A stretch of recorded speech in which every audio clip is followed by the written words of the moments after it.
सुप्रभात.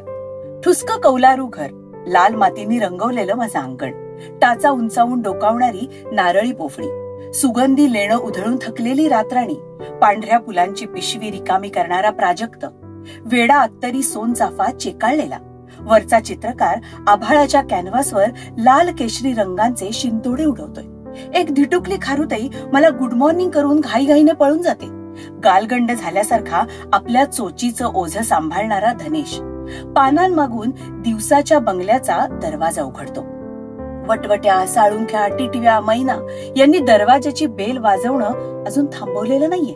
हळूहळू माझ्या अंगणात पाहुणे यायला सुरुवात होते. बुलबुल येऊन सतार वाजवून जातो. गान कोकिळा प्रभात रागाचं, नक्षत्रांचं देणं देऊन जाते. तो लाल काळा भारद्वाज घुमत घुमत पखवाज वाजवून जातो. हळद्या आपल्या अंगावरचा थोडा पिवळा रंग आभाळाला उसना देऊन टाकतो. दर्दी कोतवाल आपली शेपूट हलवून या रियालिटी शोला दाद देतो.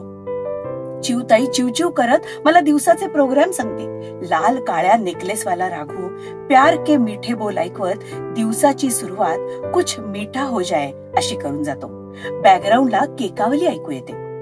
माझं अंगण जागं होतं, झुंजू मुंजू होतं. सुप्रभात.